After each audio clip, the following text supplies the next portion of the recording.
Pendidikan Dr. Nur Hayati, seluruh keluarga besar Yayasan Muslim Jambi dan Sekolah Islam Al-Azhar 57 Jambi.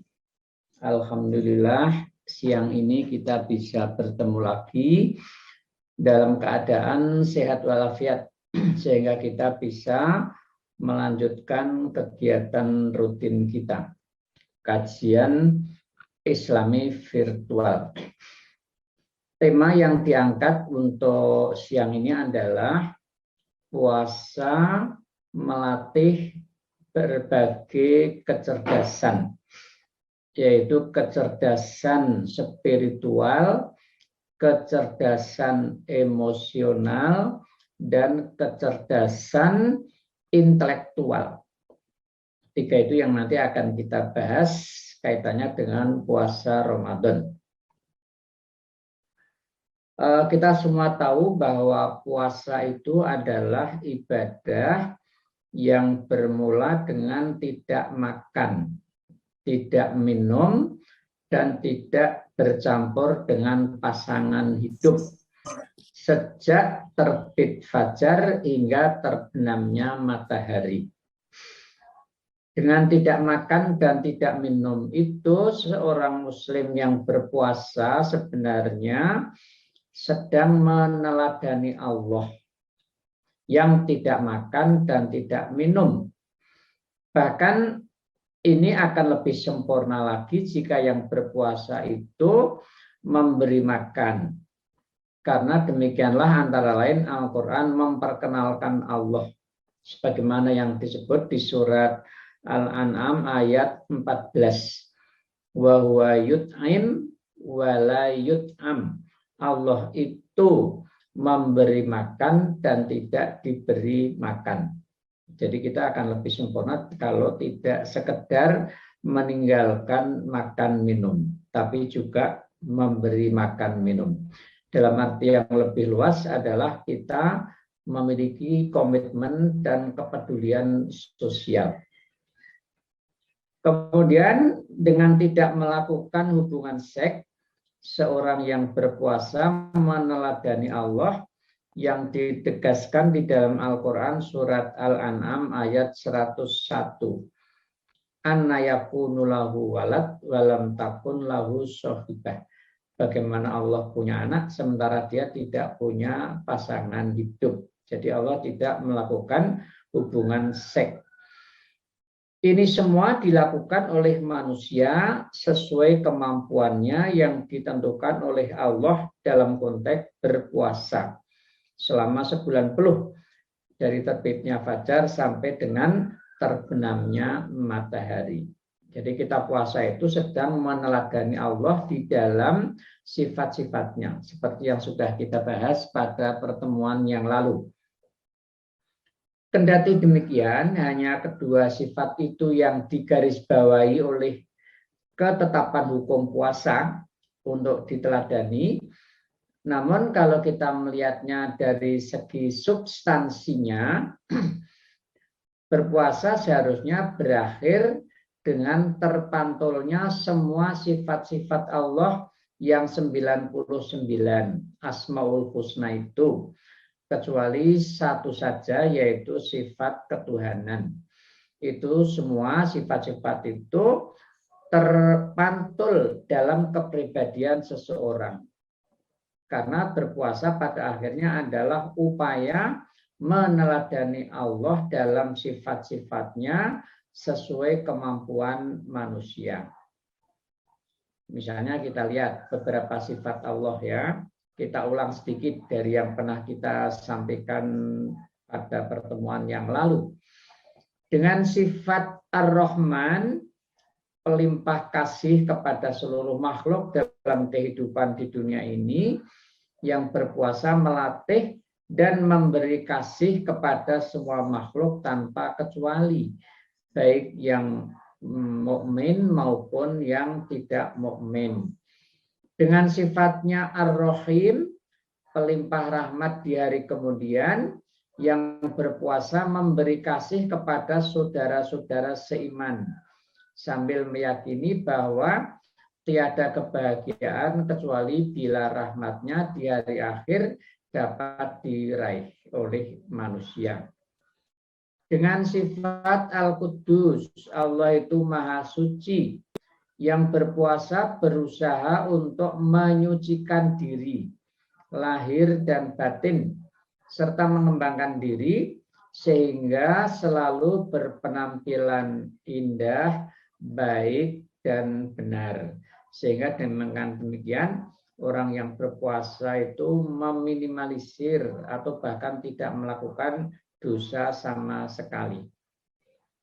Dengan meneladani sifat Allah yang Maha Pemaaf, Al-Afu, seseorang akan selalu bersedia memberi maaf dan menghapus bekas-bekas luka di hatinya karena kesalahan yang dilakukan oleh orang lain, sehingga hubungannya akan kembali pulih dengan orang lain yang tadinya itu terputus. Sedangkan dengan meneladani sifat Allah yang karim, Allah itu Maha Pemurah, seseorang akan menjadi sangat dermawan dan berlatih menjadi orang yang dermawan. Maka puasa itu sebaiknya kita ini latihan menjadi dermawan. Dengan meneladani Allah yang bersifat Maha Adil, yang pertama kali dituntut dari orang yang berpuasa adalah menegakkan keadilan terhadap dirinya sendiri dengan jalan meletakkan syahwat dan amarahnya sebagai tawanan yang harus mengikuti perintah akal dan agama. Bukan sebaliknya, bukan malah menjadikannya sebagai tuan yang mengarahkan akal dan tuntunan agama. Karena jika demikian, dia berlaku tidak adil, yakni tidak menempatkan sesuatu pada tempatnya yang wajar. Dalam meneladani sifat Allah yang Maha Mengetahui, Allah itu alim, orang yang berpuasa hendaknya terus-menerus berupaya menambah ilmunya. Dalam upaya tersebut, dia dituntut agar dapat menggunakan secara maksimal seluruh potensi yang dianugerahkan Allah kepadanya, yaitu panca indera, kemudian akal, dan kalbu, untuk meraih sebanyak mungkin ilmu pengetahuan yang bermanfaat. Bukan hanya ilmu-ilmu yang berkenaan dengan seluruh alam, seluruh benda, tetapi juga ilmu yang bersifat non-empirik. Jadi yang kita pelajari itu dua macam ya. Ilmu-ilmu empirik ini hasil uji coba manusia, hasil eksperimen manusia, penemuan-penemuan manusia. Tapi juga ilmu-ilmu yang non-empirik. Ini yang berkaitan dengan masalah iman, dengan masalah metafisika, dengan masalah alam gaib. Yang ini semua hanya dapat diraih dengan kesucian jiwa dan kejernihan kalbu. Bukan semata-mata mengandalkan akal pikiran saja. Ilmu seseorang ilmuwan harus mengantarnya kepada iman. Ini yang dimaksud ya. Tapi kalau ilmu itu ilmu empirik, ini belum tentu mengantar kepada iman. Yang akan mendorongnya memberi nilai-nilai spiritual terhadap ilmu yang diraihnya. Mulai dari motivasi hingga tujuan dan pemanfaatannya. Ini nanti yang hubungannya dengan melatih kecerdasan spiritual itu. Nah, sekarang kalau kita bicara spiritualitas atau spiritualisme itu maksudnya apa? Dalam bahasan kita ini istilah spiritualitas itu maksudnya adalah dimensi batin, dimensi esoteris atau jiwa agama dalam kehidupan manusia. Ini meliputi antara lain ya kualitas iman, kualitas jiwa, kualitas mental, kualitas kecerdasan emosi, dan kualitas kecerdasan spiritual yang bersumber dari keyakinan agamanya sebagai seorang muslim. Spiritualitas ini bisa dilihat dari 4 ranah. Pertama, ranah kognitif, kedua afektif, ketiga konatif, dan keempat psikomotorik. Ini terutama kalau orang bicara dari kacamata pendidikan ya. Ranah kognitif meliputi konseptual atau teoritis, yaitu pengertian, pengetahuan, dan pemahaman tentang ajaran Islam. Yang kedua, ranah afektif. Ini meliputi penghayatan ajaran Islam. Jadi setelah kita pahami, maka kita hayati.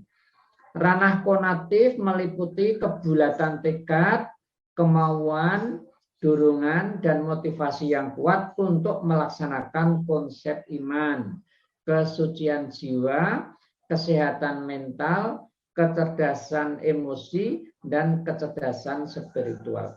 Jadi kita harus punya tekad untuk menjalankan dan melaksanakan.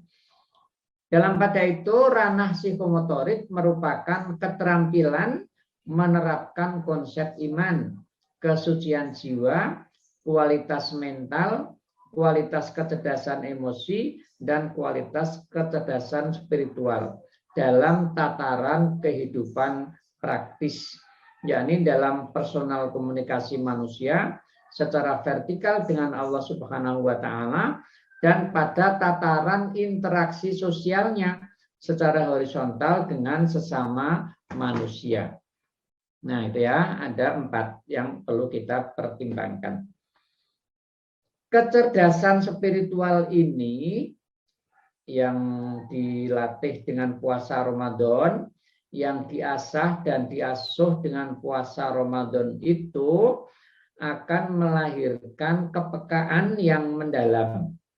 Fungsinya mencakup hal-hal yang bersifat supranatural dan religius. Dialah yang menegaskan wujud Tuhan, serta memperhalus budi pekerti, dan dia juga yang melahirkan mata ketiga. Ini istilahnya para ulama ya, atau indera keenam bagi manusia. Kalau kecerdasan spiritual ini betul-betul bisa diasah, diasuh dengan puasa Ramadan itu, maka dampaknya itu akan sangat sugestif, akan sangat responsif terhadap perintah-perintah agama. Dan orang akan cepat terdorong untuk melaksanakan perintah-perintah agama tanpa reserve. Juga orang merasa dekat secara rohani kepada Allah Subhanahu wa Ta'ala. Dimensi spiritual ini mengantar manusia percaya kepada yang gaib, yaitu Allah Subhanahu wa Ta'ala terutama, dan ini merupakan tangga yang harus dilalui untuk meningkatkan diri dari tingkatan binatang yang tidak mengetahui kecuali apa yang terjangkau oleh panca indera. Ini binatang, itu hanya sampai pada apa yang dijangkau oleh panca indera saja. Kita sebagai manusia harus lebih dari itu, menuju ke tingkat kemanusiaan yang menyadari bahwa wujud ini jauh lebih besar dan lebih luas daripada wilayah kecil dan terbatas yang hanya dijangkau oleh indera atau oleh alat-alat yang merupakan kepanjangan tangan indera itu tadi. Kecerdasan inilah yang mengantar manusia menuju serta memuja suatu realitas yang maha sempurna, yaitu Allah Subhanahu wa Ta'ala, tanpa cacat, tanpa batas, dan tanpa akhir, yaitu Allah itu sendiri yang maha agung, yang maha besar. Inilah kecerdasan spiritual yang kita maksudkan itu. Kemudian yang kedua, kita lihat puasa ini mengasah, mengasuh, melatih kecerdasan emosional. Ini logikanya begini. Allah itu menganugerahi setiap manusia, kita-kita ini, nafsu dan dorongan syahwat. Allah memperindah hal itu dalam diri setiap insan. Ini istilahnya itu fitrah ya, sudah menjadi fitrah manusia. Manusia ini kalau kita lihat punya banyak fitrah. Ada fitrah beragama, ada fitrah berpakaian, fitrah mencintai lawan jenis, fitrah mencintai anak keturunan, fitrah mencintai harta benda. Di surat An-Nisa ayat 14 Allah menyebut 3. Fitrah mencintai lawan jenis, mencintai anak keturunan, dan mencintai harta benda. Allah berfirman, Zuyyina lin-nasi hubbus syahawati minan nisa'i wal banina wal qanatiril muqantarati minadz-dzahabi wal fiddati wal khailil musawwamati wal an'ami wal khars. Dijadikan indah bagi manusia kecintaan kepada aneka syahwat, yaitu wanita-wanita, anak-anak lelaki, harta yang tidak terbilang lagi berlipat ganda dari jenis emas, perak, kuda pilihan, binatang-binatang ternak, dan sawah ladang. Nah, dari 3 ya yang disebut di ayat ini. Pertama, cinta lawan jenis, laki-laki pada perempuan, perempuan pada laki-laki. Kemudian anak, baik laki-laki maupun perempuan. Yang ketiga adalah harta benda dalam berbagai jenisnya. Nah, kecintaan inilah yang merupakan pendorong utama bagi segala aktivitas manusia. Kita karena mencintai 3 perkara itu, maka kita kemudian beraktivitas. Kita itu kemudian bergerak. Dorongan ini mencakup 2 hal pokok. Yang pertama, memelihara diri, dan yang kedua, memelihara jenis. Dari keduanya lahir aneka dorongan, seperti memenuhi kebutuhan sandang, kebutuhan pangan, kebutuhan papan, keinginan untuk memiliki, dan hasrat untuk menonjol. Nah, semua ini berhubungan dengan fitrah manusia memelihara diri. Kita dalam rangka untuk memelihara diri, supaya kita ini tetap eksis, tetap hidup, kita mesti harus memenuhi kebutuhan pangan, kebutuhan makan, kebutuhan sandang, kebutuhan papan. Karena kalau semua ini tidak dipenuhi, eksisten kita akan menjadi masalah. Kita akan mati kalau tidak bisa makan dan tidak bisa minum. Sedangkan dorongan seksual berkaitan dengan upaya manusia memelihara jenisnya. Manusia ini supaya tetap ada, tetap lestari, maka kita harus menyalurkan nafsu syahwat kita kepada lawan jenis kita. Dan dengan itu akan lahir generasi-generasi kita yang hidup di belakang hari nanti. Nah, inilah yang dimaksud dengan memelihara jenis manusia. Itulah sebagian fitrah yang dihiaskan Allah kepada manusia. Menjadi fitrah manusia. Ini sudah taken for granted untuk seluruh manusia. Tetapi setan dan nafsu seringkali juga memperindah hal-hal tersebut pada diri manusia guna melengahkannya dari tugas kekhalifahan. Misalnya, seks jika diperindah setan, maka ia dijadikan tujuan, bukan sarana untuk berkembang biaknya manusia, tapi kemudian menjadi tujuan. Adapun cara dan dengan siapa itu dilakukan tidak lagi diindahkan. Nah, jadi kalau orang-orang ini seks menjadi tujuan, maka dia bisa melampiaskannya dengan siapa saja dan di mana saja. Dia tidak mau terikat oleh tuntunan agama, oleh norma-norma agama dan norma-norma sosial.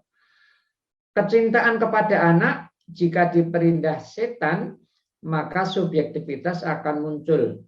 Bahkan atas nama cinta, orang tua kerap kali membela anaknya walaupun dia salah, memberinya walaupun itu melanggar norma-norma agama maupun norma-norma sosial. Kemudian harta benda, jika dicintakan oleh setan, dihiasi oleh setan, maka manusia akan menghalalkan segala cara untuk memperolehnya. dia akan menumpuk dan menumpuk serta melupakan fungsi sosial dari harta itu.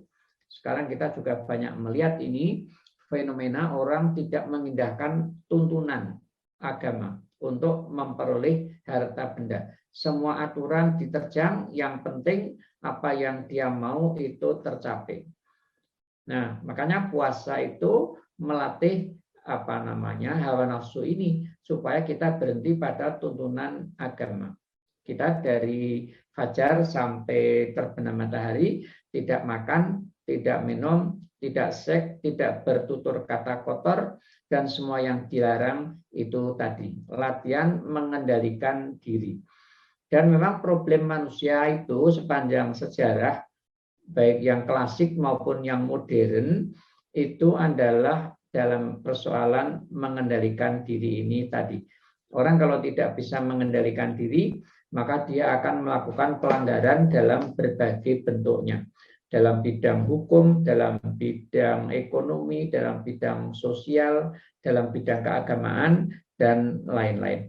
Tapi kalau orang bisa mengendalikan diri, maka dia akan berhenti pada aturan-aturan yang ditetapkan oleh Allah Subhanahu wa Ta'ala. Hawa nafsu itu, kata para ulama, tidak pernah puas dan selalu mengajak kepada hal-hal yang bersifat negatif. Ia bagaikan air laut, kata para ulama. Semakin diminum, semakin mengundang haus. Siapa yang memilih dunia dengan mengorbankan akhirat, maka dunia meninggalkannya dan akhirat pun luput darinya. Nah, dengan kecerdasan emosional, manusia mampu mengendalikan hawa nafsunya, bukan membunuhnya dan bukan meniadakannya. Pengendalian diri dan bukan penyangkalan dan peniadaan pribadi. Emosi dan nafsu yang terkendali sangat kita butuhkan, sebab ia merupakan salah satu faktor yang mendorong terlaksananya tugas kekhalifahan di muka bumi ini, yaitu membangun dunia sesuai dengan kehendak dan tuntunan Allah Subhanahu wa Ta'ala, bukan semata-mata mengikuti hawa nafsu manusia itu. Ada lagi ulama yang menganalogikan hawa nafsu itu bagaikan eksim, semakin digaruk semakin nyaman, tetapi kesudahannya adalah luka terinfeksi sehingga mengancam jiwa raga si penderita. Disinilah perlunya kecerdasan emosional. Bagaimana manusia bisa mengendalikan nafsunya itu. Dengan kecerdasan itu manusia akan mampu mengarahkan emosi atau nafsu ke arah positif, sekaligus mengendalikannya sehingga tidak terjerumus dalam kegiatan-kegiatan yang negatif. Ada juga ulama yang menganalogikan nafsu itu seperti bayi. An-nafsu katifli in tuhmilhu sabba ala hubbir radha wa in taftimhu yang fatim. Nafsu itu seperti bayi yang menetek pada ibunya. Kalau dia dibiarkan menetek terus, maka dia tidak akan pernah berhenti menetek sampai dewasa. Tetapi kalau ia disapih pada umur 2 tahun, maka setelah itu dia tidak akan menetek lagi. Nah, nafsu juga begitu. Kalau dibiarkan, maka dia akan menuntut untuk dipenuhi apa yang diinginkannya. Tapi kalau dia dikendalikan, maka dia akan bisa dijinakkan oleh manusia. Kecerdasan emosi mendorong lahirnya ketabahan dan kesabaran menghadapi segala tantangan dan ujian. Ini ditemukan misalnya dalam tuntunan Rasulullah Shallallahu Alaihi Wasallam. Rasulullah bersabda dalam potongan hadis yang agak panjang itu, "Idza kana yauma shaumi ahadikum fala yarfus wala yaskhab wa idza sabbahu ahadun aw qatalahu falyakul ini shaimun." Apabila salah seorang di antara kamu berpuasa, maka janganlah dia mengucapkan kata-kata buruk, jangan juga berteriak memaki. Bila Anda yang memakinya atau mengutuknya, maka katakanlah ucapkanlah aku sedang berpuasa. Maksudnya diucapkan untuk dirinya sendiri, bukan diucapkan kepada mitra bicaranya itu. Aku sedang mengendalikan nafsuku sehingga tidak akan berbicara atau bertindak kecuali sesuai dengan tuntunan akal, moral, dan agama. Nah, ini kita nyatakan pada diri kita sehingga kita tidak akan melayani caci makian orang lain kepada kita. Kecerdasan emosi ini menjadikan penyandangnya berbicara dan bertindak pada saat diperlukan dan dengan kadar yang diperlukan, serta pada waktu dan tempat yang tepat. Kecerdasan emosional mengantar, kalau kita lihat dalam sejarah, Rasulullah dan para sahabat menggunakan emosi amarah dan tampil berperang di Perang Badar pada tanggal 17 Ramadan tahun kedua Hijrah. Walaupun ketika itu kekuatan fisik dan senjata mereka sangat minim. Tetapi dengan itu justru mereka mendapatkan pertolongan dari Allah Subhanahu wa taala dan memperoleh kemenangan. Kemudian peristiwa yang kedua, dengan kecerdasan itu pula Rasulullah mempersembahkan rahmat, permaafan, dan rekonsiliasi terhadap orang-orang yang pernah memusuhi Islam itu. Ini maksudnya pada peristiwa Fathu Mekah. Jadi Fathu Mekah ini terjadi pada tahun ke-8 Hijrah. Terjadi pada bulan Ramadan. Rasulullah berangkat dengan 10.000 orang dari Madinah menuju ke Mekah untuk mengalahkan rezim Mekah tanpa kekuatan senjata, tanpa peperangan, dan berhasil. Jadi ini di bulan Ramadan. Setelah Rasulullah mendekati kota Mekah, lalu beliau bikin kemah di luar kota Mekah itu. Sehingga tokoh Mekah itu, ketua Mekah waktu itu namanya Abu Sufyan, lalu terkejut. Ada api unggun yang sangat besar. Dia kemudian keluar untuk mencari tahu apa yang terjadi. Nah, ketika dia keluar ini, dia kemudian ditangkap oleh mata-mata Rasulullah SAW. Dan dia kemudian dihadapkan kepada Rasul. Lalu dia diberi dua pilihan. Ingin tetap hidup, apa ingin mati. Kalau ingin tetap hidup, maka syaratnya Islam. Bersyahadat, syahadat tauhid dan syahadat Rasul. Kalau ingin mati, ya tetap dalam kekafiran. Karena ini situasi perang, darahnya halal untuk ditumpahkan. Dia boleh untuk dibunuh. Maka Abu Sufyan kemudian menyatakan syahadat. Nah, sehingga dia aman. Lalu oleh Rasulullah dia dilepas dan diamanati. Kamu akan aku lepas dan kembali ke Mekah. Katakan kepada penduduk Mekah, siapa yang masuk rumahmu aman. Siapa yang tetap tinggal di rumahnya masing-masing aman. Siapa yang masuk Masjidil Haram aman. Nah, dia lalu dilepas, lalu mengumumkan itu. Nah, maka ketika Rasulullah masuk Mekah, aman, tidak ada perang. Karena Mekah sudah dikalahkan. Karena presidennya sudah diislamkan oleh Rasulullah SAW. Nah, waktu Rasul masuk Mekah, maka penduduk Mekah itu dalam ketakutan. Beliau kemudian mengumpulkan masyarakat Mekah berpidato. Pertama yang disampaikan Rasul adalah antumut tulako, kamu semua orang-orang merdeka. Tidak ada orang Mekah yang ditawan dan dijadikan budak untuk diperjualbelikan. Yang kedua, harta benda mereka tidak ada yang diambil. Padahal hukum perang itu manusianya jadi tawanan, bisa diperbudak, harta bendanya diambil, dirampas menjadi ghanimah, dibagi kepada yang ikut dalam perang itu. Ini tidak, harta benda mereka juga tidak diambil. Sedikit pun itu dikembalikan semua kepada mereka. Nah, tidak ada yang diambil. Jadi milik mereka semua. Yang ketiga, Rasulullah kemudian melakukan rekonsiliasi nasional. Nah, perdamaian abadi, hidup secara harmonis antara orang Mekah dan orang Madinah. Sekarang akidahnya udah satu. Karena setelah peristiwa Fathu Mekah ini, orang-orang Mekah kemudian masuk Islam. Yang tadinya antara bapak dan anak perang karena beda akidah. Antara saudara-saudara perang karena beda akidah. Antara tetangga-tetangga perang karena beda akidah. Sekarang akidah sudah sama, hidup rukun damai lagi. Rekonsiliasi nasional. Nah, inilah kemampuan mengendalikan nafsu. Tidak ada balas dendam. Padahal orang Mekah ini memusuhi Nabi dan memerangi Nabi selama 21 tahun. Kalau kita lihat ya, 13 tahun periode Mekah, ini tahun ke-8 peristiwa ini terjadi. Jadi sudah 21 tahun. Rasulullah dengan kecerdasan emosionalnya itu memaafkan semua orang Mekah.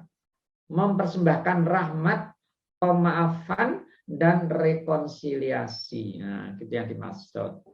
Baik, ini karena apa? Kecerdasan emosional. Kita juga kalau bisa mengembangkan kecerdasan emosional, kita akan melakukan tindakan-tindakan yang agung dan terhormat. Tidak didasari oleh emosi saja. Kecerdasan emosional ini dapat menjadikan jiwa manusia itu seimbang. Keseimbangan yang dapat menjadikannya berpikir logis, berpikir objektif, bahkan memiliki kesehatan dan keseimbangan tubuh. Siapa saja yang kecerdasan emosional dan spiritualnya berfungsi dengan baik, maka akan selamat pula anggota badannya dari segala kejahatan dan selamat pula hatinya dari segala maksud yang buruk. Nah, inilah peran fungsi dari puasa Ramadan kita.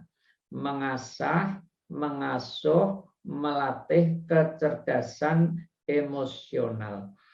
Lalu yang ketiga, kecerdasan intelektual.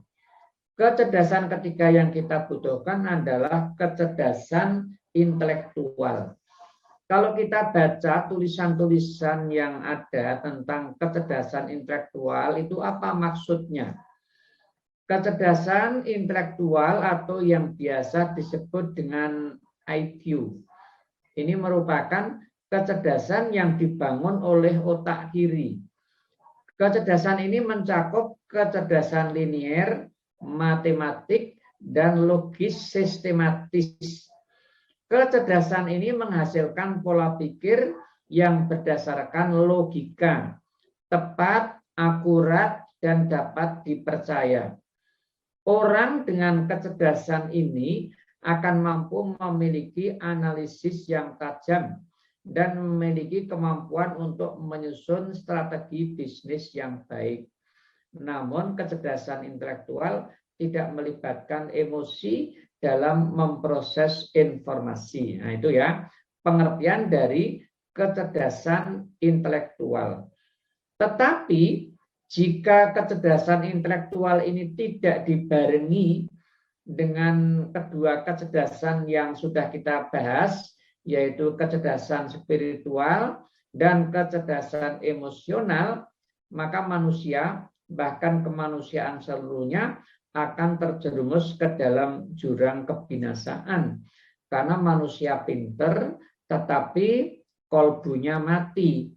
Manusianya cerdas, tetapi kolbunya mati. Sehingga kepintarannya justru bisa dipakai untuk melakukan kejahatan, untuk melakukan kezaliman terhadap orang lain. Kalau dia jadi pejabat, justru dipakai untuk melakukan korupsi, dipakai untuk melakukan tindak kejahatan kepada bawahan-bawahannya. Nah, ini orang hanya cerdas, tetapi kolbunya itu mati. Jadi yang ideal, orangnya cerdas, inteleknya bagus, tetapi kolbunya juga hidup, sehingga seimbang. Nah, jadi kecerdasan intelektual itu harus dibarengi dengan kecerdasan spiritual dan kecerdasan emosional. Harus berjalan bareng. Tidak boleh dilepaskan, berjalan sendirian.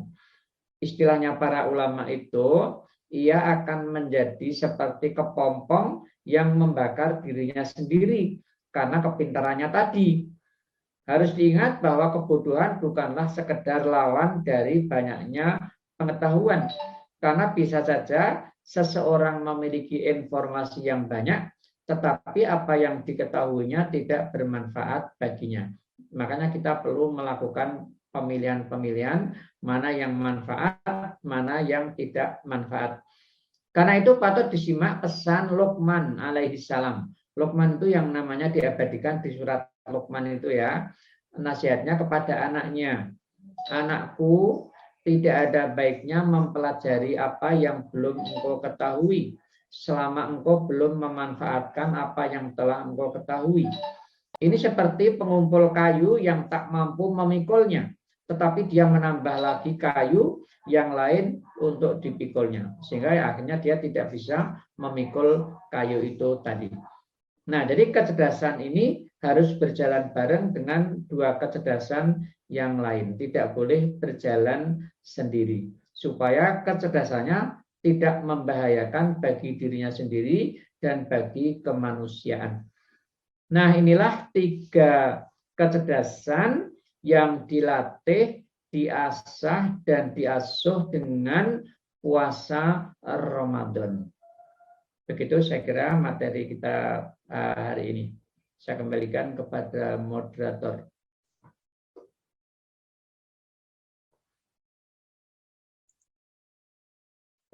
Terima kasih Ustadz atas paparannya untuk materi kita pada hari ini. Kepada Bapak Ibu yang ingin bertanya tentang materi kita pada hari ini, waktu dan tempat kami persilakan.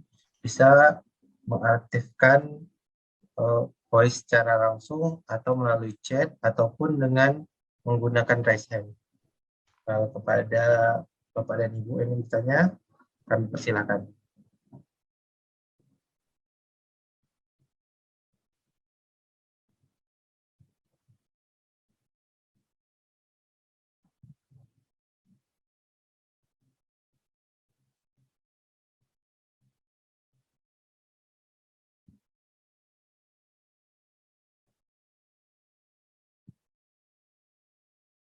Oke, baik Ustadz. Sebelum Bapak dan Ibu para peserta kajian hari ini bertanya, mungkin dari kami ada pertanyaan sedikit Ustadz. Monggo. Ustadz, para sahabat Nabi, tidak sedikit para sahabat Nabi itu pengusaha sukses Ustadz, dan tidak sedikit juga dari mereka itu pemimpin para suku mereka saat itu, seperti Abu Bakar, Umar, Utsman, itu dari kalangan atas di Mekah saat itu, Ustaz. Apakah kesuksesan mereka itu ada kaitannya dengan amalan khususnya amalan puasa mereka, Ustaz? Ya, kalau kita lihat ya, orang Mekah itu punya kelebihan. Satu, ini diakui oleh semua pengkaji sejarah ya, kelebihan dan kebaikan orang Arab, keberanian. Karena mereka biasa perang antar suku, sehingga membentuk watak berani, tidak takut mati. Yang kedua, kedermawanan. Orang Arab itu dermawan. Tapi kalau dulu sebelum Islam, dermawan itu terutama kepada anggota sukunya. Kemudian yang ketiga, asobiyah. Asobiyah itu solidaritas. Dan solidaritas ini terutama juga kepada anggota sukunya. Keburukannya hanya satu, syirik. Nah, kemudian setelah mereka masuk Islam, keunggulan-keunggulan ini diarahkan untuk pembelaan agama. Asobiyah untuk pembelaan agama, keberanian untuk pembelaan agama, kedermawanan untuk pembelaan agama. Kemudian satu lagi, orang Arab itu sewaktu itu mereka kebanyakan usahanya itu dagang. Mekah ya, orang Mekah. Kalau orang Madinah itu pertanian. Nah, jadi daerah pertanian. Kenapa orang Mekah itu banyak yang jadi saudagar-saudagar sukses? Karena Mekah itu kota transito dagang. Jadi Mekah itu kota yang dilewati oleh para pedagang dari Yaman menuju ke Syria, menuju ke Lebanon, menuju ke Palestina. Dari Palestina, Syria, Lebanon menuju Yaman lewat Mekah. Jadi istilah dalam sejarah itu kota transito dagang. Sehingga Mekah ini ramai dikunjungi oleh para pedagang. Maka banyak orang-orang Mekah yang kemudian menjadi pedagang. Mereka menjadi bisnismen yang sukses. Nabi Muhammad sendiri kan dilatih oleh Abu Thalib juga menjadi bisnismen. Dan beliau juga sukses waktu bisnis membawa dagangannya Khadijah yang nanti di kemudian hari menjadi istrinya itu. Nah, jadi feeling bisnisnya orang Mekah itu kuat akhirnya. Nah, mereka kemudian jadi pengusaha-pengusaha. Makanya sahabat-sahabat Nabi yang hijrah ke Madinah waktu itu kan meninggalkan harta benda mereka di Mekah, lalu direbut oleh orang-orang Mekah kan. Mereka pergi tanpa bawa apa-apa kecuali pakaiannya saja dan kebutuhan dalam perjalanan saja. Tapi karena mereka memang punya jiwa bisnis, setelah di Madinah mereka membangun lagi bisnisnya. Utsman bangun lagi bisnisnya dan sukses. Abdurrahman bin Auf bangun bisnisnya lagi dan sukses. Abu Bakar juga, Umar juga. Dan hasil bisnisnya kemudian sebagian besar mereka berikan untuk pembelaan kepada Islam. Nah, jadi ini memang sudah menjadi keahlian mereka ya, bisnis itu ya, keahlian mereka. Tetapi mereka dibimbing kemudian dengan ajaran Islam, sehingga hasil-hasil dari bisnis itu ya dialokasikan sesuai tuntunan-tuntunan agama. Nah, tentu saja kalau kita bicara dari sisi puasa, ya puasa itu ya melatih berbagai kecerdasan yang mereka miliki ya, kecerdasan intelektualnya, kecerdasan spiritualnya, dan juga kecerdasan emosionalnya. Jadi sebelum puasa Ramadan disyariatkan kepada mereka, mereka sudah memiliki feeling bisnis, memiliki jiwa bisnis itu. Karena sudah dibangun sejak mereka di Mekah. Ini keahlian yang sudah diwarisi dari nenek moyangnya dari tahun ke tahun seperti itu. Gitu ya. Jadi ini sudah dimulai dari suku Quraisy sejak sebelum Islam itu datang.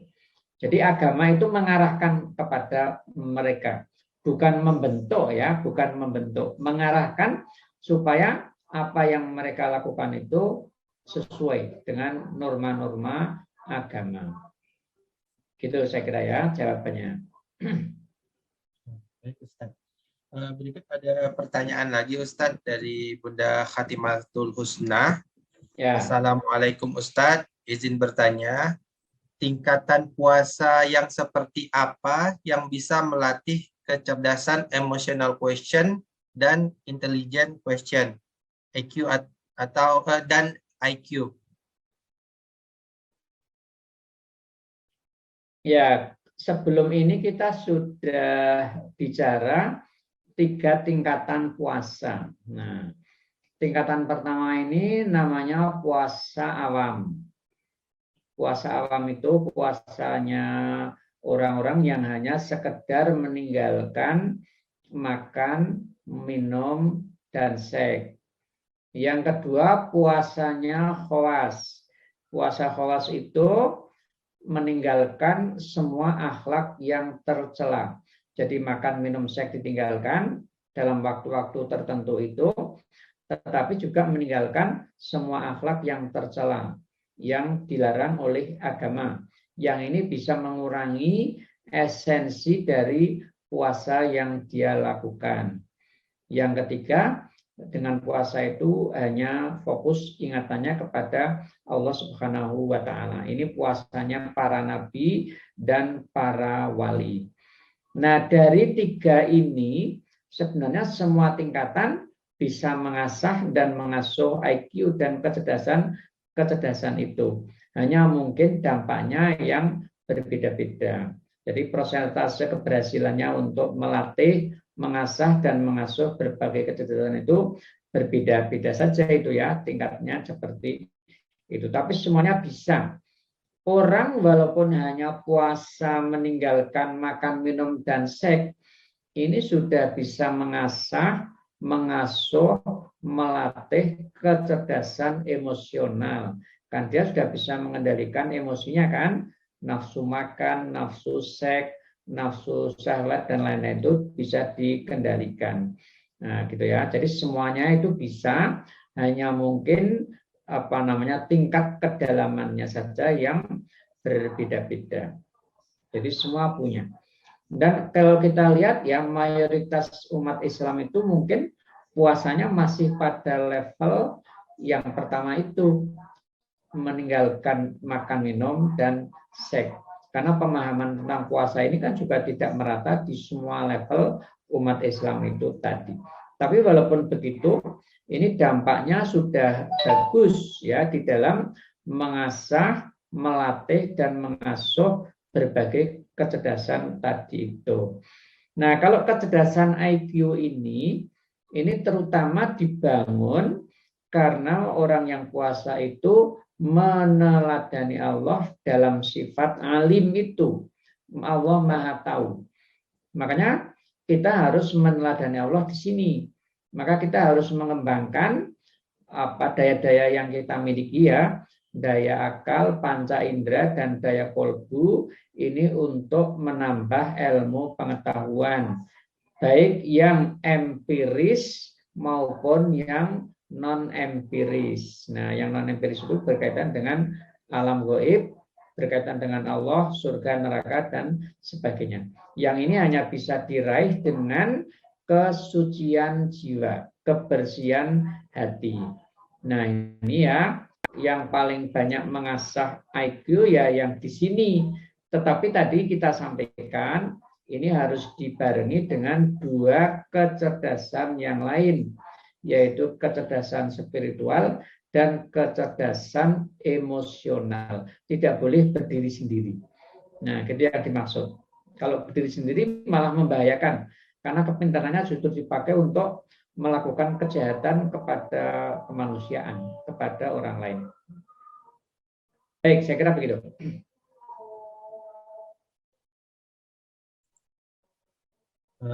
Bagaimana Ibunda Khatimatul Husna, apakah cukup jelas apa yang disampaikan oleh Ustadz tadi?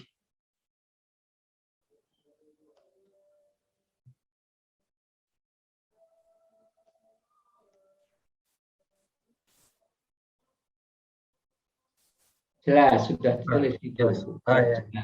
Baik. Ada satu pertanyaan lagi Ustadz dari Bapak Budi Andiono. Bagaimanakah cara untuk meningkatkan kecerdasan emosi kita? Artikel ini telah tayang di Kompas. Yang bawahnya aja sih Pak, yang atas nggak usah dijawab. Oh iya, maaf Pak. Assalamualaikum Ustadz, izin bertanya, apakah cara untuk meningkatkan kecerdasan emosi kita?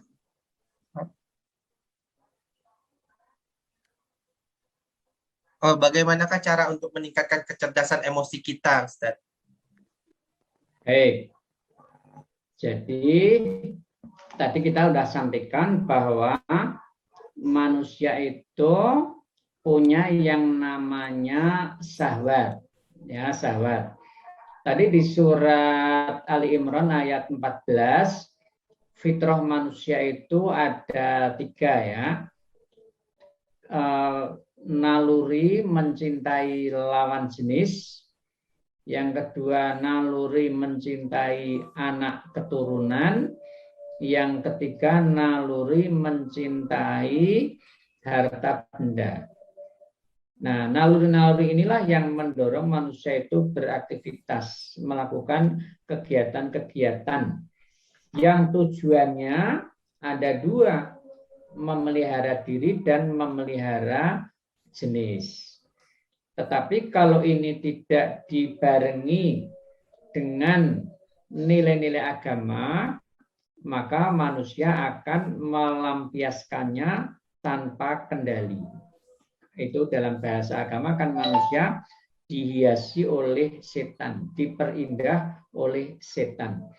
Mencari harta benda, kalau dihiasi oleh setan maka akan menghalalkan segala cara. Melampiaskan syahwat seks, kalau dihiasi oleh setan maka akan tak terkendali kepada siapa saja, dengan siapa saja, dan bisa dilakukan di mana saja. Nah, maka melatih kecerdasan emosi, ini kita harus tahu dulu ya, seperti apa tata caranya.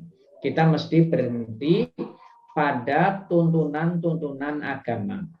Jadi tuntunan agama itu tidak membunuh dan tidak memberangus kecenderungan-kecenderungan tadi, syahwat-syahwat tadi, tetapi hanya mengatur. Nah, jadi hanya mengatur ini ya, agama itu hanya mengatur. Karena itu semua sudah taken for granted ada pada diri manusia. Kecenderungan kepada lawan jenis ada pada semua manusia. Kalau manusia nggak punya ini berarti dia tidak normal itu ya. Yang normal harus punya kecenderungan kepada lawan jenisnya. Tapi menyalurkannya kan harus mengikuti tuntunan agama. Orang mesti menikah dulu dan melampiaskannya kepada pasangan-pasangan yang sah sesuai dengan aturan agama. Nah, makanya kita harus emosi kita dikendalikan mengikuti tuntunan ini tadi. Orang mencari harta benda kan boleh karena orang cinta harta benda. Tetapi dalam meraih harta benda tadi itu kita harus berhenti pada aturan-aturan agama. Kalau tidak, maka kita bisa menerjang apa saja itu, menghalalkan segala cara yang bisa kita lakukan. Makin orang punya power, pelanggarannya makin besar kan gitu. Nah, maka kita harus ada tekad untuk mengikuti tuntunan-tuntunan agama. Kita mesti berhenti pada tuntunan-tuntunan agama itu tadi. Nah, kalau spiritualitas kita tinggi, maka kita mesti akan mau untuk mengikuti tuntunan agama itu. Sam'an wa ta'atan. Secara ikhlas kita ikut pada tuntunan agama itu. Nah, jadi ini kita mesti ada pengetahuan yang pertama. Yang kedua, kita mesti ada kemauan dan tekad untuk taat pada tuntunan agama tadi.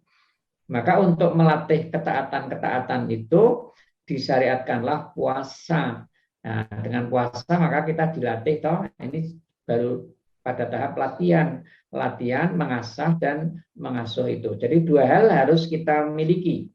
Pengetahuan, yang kedua kemauan dan tekad untuk melaksanakan tuntunan-tuntunan agama itu.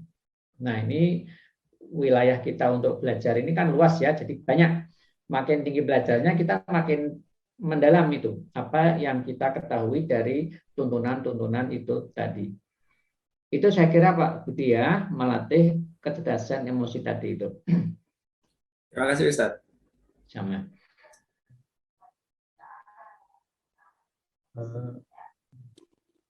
Apa ada yang ingin ditanyakan kembali kepada Bapak Budi Andiono? Sudah cukup menjawab Pak Tun, terima kasih. Ya, baik Pak, terima kasih kembali Pak. Mungkin pertanyaan terakhir karena waktu asar khususnya Kota Jambi 15.22 Ustadz di sini. Oh iya ya. Mungkin satu pertanyaan terakhir lagi Bapak Ibu jika ada yang ingin ditanyakan. Ya silakan kalau masih ada. Oke, saya Pak Tun ya. Bismillahirrahmanirrahim. Baik, Pak Elvis. Ya, terima kasih Pak Tun. Assalamualaikum warahmatullahi wabarakatuh. Waalaikumsalam. Alhamdulillah Ustaz Zuhad. Saya mau bertanya tentang ini Ustaz, bukan tentang puasa tapi yang lain materinya tentang ini, sholat istikharah. Nah, yang saya tanyakan adalah apakah ada ayat-ayat khusus, ayat spesial yang perlu kita baca saat pelaksanaan sholat istikharah? Kemudian apakah ada waktu-waktu mustajab, waktu-waktu istimewa, spesial yang untuk bisa kita laksanakan sholat istikharah ini. Terakhir, bagaimana bentuk jawaban Allah terhadap sholat istikharah kita? Bagaimana kita mengetahuinya bahwasanya ini adalah hasil istikharah kita? Demikian Ustaz. Assalamualaikum warahmatullahi wabarakatuh. Waalaikumsalam. Ada satu hal yang perlu kita ketahui ya. Jadi dalam bahasan sholat istikharah ini begini. Manusia itu sebenarnya kan sudah punya pilihan-pilihan toh. Misalnya orang mau menikah. Dia ini punya beberapa calon kan. Ada A, B, C. 3 calon yang mau dilamar itu toh. Lalu orang ini masih belum yakin benar dengan tindakannya, dengan pilihannya itu belum yakin benar. Maka dia minta kepada Allah untuk menunjukkan pilihan yang paling tepat di antara 3 ABC tadi itu. Nah, maka untuk tujuan itu, untuk mencari kemantapan itu, dia minta kepada Allah istikharah, itu kan, minta kepada Allah untuk dipilihkan 1 dari 3 itu mana yang paling tepat. Jadi orang sholat istikharah itu bukan berarti blank, tidak punya pilihan sama sekali, sudah ada sebenarnya, tetapi dia hanya ingin kemantapan dari Allah Subhanahu wa Ta'ala saja. Nah, jadi semua secara rasional sudah diketahui plus minusnya dari ABC tadi itu. Nah, tapi boleh jadi Allah ini ada petunjuk lain yang paling bermanfaat bagi kehidupannya. Maka dia kemudian istikharah. Nah, setelah dia sholat istikharah, maka ada kecenderungan hati kepada salah satu di antara 3. Nah, jadi indikatornya nanti kecenderungan yang lebih kuat kepada salah satu dari 3 yang mau dipilih. Nah, jadi 1 dari 3 yang mau dipilih. Itu gitu ya penjelasannya itu. Jadi bukan sama sekali tidak punya alternatif pilihan. Ada, tapi dia nggak mantep di antara sekian banyak pilihan-pilihan menurut akalnya itu tadi. Nah, maka agama mengajarkan itu sholat istikharah. Jawabannya apa? Ya tadi, kemantepan kepada salah satu di antara beberapa alternatif pilihan yang ditawarkan itu. Nah, baik itu pasangan atau mungkin pekerjaan atau profesi atau apa saja itu ya, atau kerjasama. Nah, gitu. Kalau surat yang dibaca tidak ada tuntunan, ya, tidak ada tuntunan. Tuntunan secara khusus ya, tidak ada. Jadi surat apa saja boleh. Tentang waktunya juga tidak ada kepastian harus waktu tertentu. Tapi boleh jadi waktu malam itu lebih khusyuk ya orang untuk melakukan sholat istikharah itu. Nah, jadi ini sebenarnya minta kemantepan dari sekian banyak pilihan-pilihan yang bisa diambil oleh orang yang bersangkutan. Jadi bukan sama sekali tidak punya pilihan-pilihan. Nah, ini istikharah itu milih itu bukan orang yang belum punya calon lalu minta kepada Allah, bukan begitu. Nah, kalau itu bukan istikharah, bukan milih gitu kan.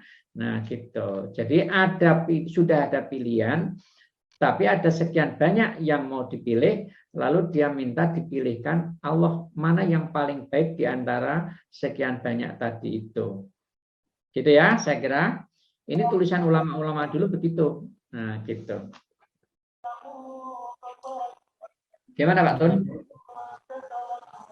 Ada yang ingin diperjelas lagi Pak Elvis? Udah Pak Tun. Terima kasih Ustaz Zuhad. Assalamualaikum warahmatullahi wabarakatuh. Waalaikumsalam warahmatullahi. Mohon izin Ustaz, mohon maaf Ustaz. Mungkin satu pertanyaan terakhir lagi Ustaz. Tadi boleh. Halimah ada raise hand tadi. Mohon maaf.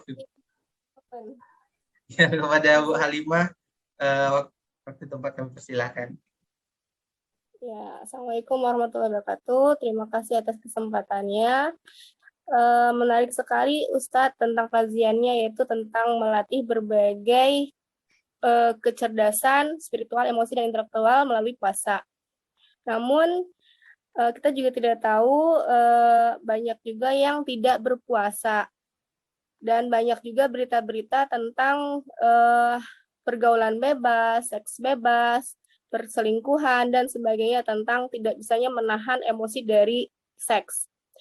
Lalu padahal kita tahu kehancuran suatu bangsa adalah ketika sudah banyaknya bermula dari seks bebas. Pertanyaannya adalah apakah negara kita sudah mendekati kehancuran tersebut? Yang kedua, bagaimana nih cara kita melindungi anak-anak kita supaya mereka punya fondasi yang kuat? Soalnya sekarang banyak yang sudah, padahal kita tahu itu dosa, tapi kita lazim membiarkannya. Begitu Ustadz. Terima kasih. Wassalamualaikum warahmatullahi wabarakatuh. Ya, baik, bahwa sekarang ini di negara kita banyak kemungkaran. Salah satu kemungkaran itu ya seks bebas ini mulai melanda kemana-mana ya. Anak-anak muda kita, generasi muda kita banyak yang kena dampak buruk dari seks bebas. Ini berkembang dari barat. Ya, ini tantangan untuk kita semua. Tantangan untuk para pemimpin level nasional sampai level lokal. Tantangan kepada para pendidik, bagaimana melindungi anak-anak didiknya. Tantangan untuk semuanya. Tetapi bukan berarti bahwa kita ini sudah akan hancur ya. Ini tantangan yang harus kita respon secara rasional. Kita bersama para pemimpin itu harus punya kesatuan langkah untuk membuat kebijakan-kebijakan yang betul-betul efektif mengatasi problem yang sedang kita hadapi ini. Nah, jadi bukan tidak mungkin, kita bisa. Nah, makanya kita ini harus kerjasama dengan semua unsur, para pendidik, para guru, kemudian para politisi, anggota DPR, kemudian para stakeholder, kemudian para ulama, kerjasama, lalu diwujudkan dalam bentuk kebijakan-kebijakan yang kita sepakati bersama untuk menanggulangi semua ini tadi, semua bentuk kemungkaran. Jadi kemungkarannya sekarang ini dalam berbagai bentuknya, minuman keras, perjudian, kemudian pelecehan seksual, dan lain sebagainya itu. Nah, ini mesti kita tanggulangi ya, kita tanggulangi. Kalau zaman dulu kita bisa, nah kenapa sekarang tidak bisa? Kan itu persoalannya. Nah, gitu. Kita mesti bisa, tapi kita butuh waktu tentu saja ya, butuh waktu mungkin 1-2 tahun untuk menanggulangi hal-hal yang seperti ini. Nah, maka khusus kepada para pendidik yang mendidik anak-anak ini dari tingkat TK, SD, SMP, SMA, bahkan sampai perguruan tinggi ya, mesti mereka melindungi anak didiknya itu. Nah, gitu. Bikin aturan-aturan yang betul-betul bisa menanggulangi anak didik supaya tidak masuk di dalam dunia ini. Kita juga harus melindungi anak-anak ini dari intervensi orang-orang luar yang bisa merusak tatanan pendidikan yang ada di lingkungan kita. Nah, gitu ya. Jadi kita harus mencari cara ini. Termasuk mengendalikan medsos.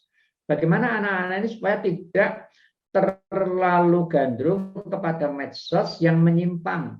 Nah, jadi medsos seharusnya dipakai untuk peningkatan dan kemudahan kita di dalam mendidik anak-anak kita. Bukan lalu diselewengkan yang justru membuat mereka mengalami kehancuran. Nah, ini saya kira peran dari para guru ya, mulai dari kepala sekolah, kemudian sampai kepada guru-guru yang bertugas langsung di sekolah mendidik anak-anak itu.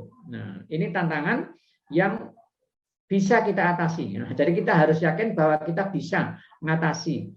Makanya mari kita atasi bersama-sama pada level lokal, pada level nasional. Nah, gitu ya. Asal kita kerja bareng-bareng, itu mesti bisa kita atasi. Memang berat ini, sekarang ini berat. Semua orang merasakan itu. Baik, itu saya kira Bu Halimah ya. Jangan pesimis, kita harus optimis. Nah, gitu. Yang baik mesti harus ditegakkan, tapi tentu mesti didukung oleh sistem yang betul-betul baik. Nah, gitu. Sistem yang terorganisir dengan baik. Itu ada jargon ya. Kebatilan yang terorganisir dengan baik bisa mengalahkan kebaikan yang tidak terorganisir dengan baik. Harus dibalik. Kebaikan, kebenaran yang terorganisir dengan baik pasti akan mengalahkan kejahatan yang tidak terorganisir dengan baik. Nah, kalau sama-sama baik organisasinya, maka yang lebih baik akan mengalahkan yang kurang baik. Nah, itu logikanya begitu. Ini sekarang kalau keburukan kok bisa kemana-mana karena organisasinya bagus. Jangan lupa, yang benar organisasinya kurang bagus, maka kalah. Kan gitu ya. Nah, jadi jangan pesimis. Kita sebagai guru yang selalu ngaji ilmu harus optimis dan harus cari jalan untuk mengatasi problem ini. Tantangan. Kalau kita bisa kan prestasi ya untuk kita semua. Baik, saya kira kita harus begitu. Bu Halimah harus semangat ya. Nah, gitu. Oh iya, semua harus semangat nih. Jangan pesimis ini. Tidak boleh pesimis. Pak, semangat. Baik. Luar biasa pertanyaan dari Bu Halimah, cukup memprihatinkan beberapa waktu belakang ini, Bu ya. Baik Ustadz, kami mohon kesediaan Ustadz agar berkenan menutup acara ini dengan membacakan doa kafaratul majelis Ustadz. Mohon doanya dibimbing Ustadz. Hanya doa kafaratul majelis ya? Doa lengkap Ustadz. Ya. Doa lengkap ya. Maaf Pak, udah lengkap Ustaz. Baik, mari kita doa dulu dan terakhir doa kafaratul majlis ya. Bismillahirrahmanirrahim. Allahumma sholli ala Muhammad wa ala ali Muhammad wa sallim wa radhiyallahu taala an kulli sahabati Rasulillah ajmain walhamdulillahi rabbil alamin. Allahumma alimna ma yanfa'una wanfa'na bima 'allamtana. Ya Allah, ajarkanlah kepada kami ilmu yang bermanfaat dan anugerahilah kami kemampuan untuk memanfaatkan ilmu yang telah Engkau ajarkan. Allahumma zidna ilman nafi'a warzuqna fahman wasi'a. Ya Allah, tambahkanlah kepada kami ilmu yang bermanfaat dan anugerahilah kami pemahaman yang luas. Allahumma inna nas'alukal afa wal afiyah wal mu'afatat daimah fid dini wad dunya wal akhirah wal fauza bil jannati wan najata minan nar. Ya Allah, kami mohon kepadamu ampunan, kesehatan, dan perlindungan yang kekal terhadap agama, dunia, dan akhirat. Dan kami juga mohon kepadamu mendapatkan kemenangan di surga dan selamat dari siksa api neraka. Allahumma inna na'udzubika minas sakki wasyirki wan nifaki wasyikoki wasu'il akhlak. Ya Allah, kami berlindung kepadamu dari keraguan-raguan, kesirikan, kemunafikan, perselisihan, dan budi pekerti yang buruk. Allahumma inna na'udzubika min jahdil bala'i wa darkis syaqai wa su'il qada'i wa samatatil a'da. Ya Allah, kami berlindung kepadamu dari beratnya musibah, rumitnya kesulitan, sesuatu yang buruk yang akan terjadi, dan dari rasa senang musuh terhadap musibah yang menimpa kaum muslimin. Allahumma inna nas'alukal huda wattuqa wal afaf wal ghina. Ya Allah, kami mohon kepadamu ketakwaan, iffah, menahan diri dari yang haram dan meminta-minta, dan kaya hati, tidak menjadi beban bagi orang lain. Allahumma ahsin akibatana fil umuri kulliha wa ajirna min khizyid dunya wa adzabil akhirah. Ya Allah, perbaikilah segenap urusan kami dan jauhkanlah kami dari kehinaan di dunia dan siksa di akhirat. Rabbana atina fid dunya hasanah wa fil akhirati hasanah wa qina adzabannar. Wassallallahu ala Muhammad wa ala alihi wa sahbihi wasallam. Subhana rabbika rabbil izzati amma yasifun wa salamun alal mursalin walhamdulillahi rabbil alamin. Terakhir mari kita tutup dengan doa kafaratul majlis. Subhanakallahumma wa bihamdika asyhadu alla ilaha illa anta astaghfiruka wa atubu ilaik.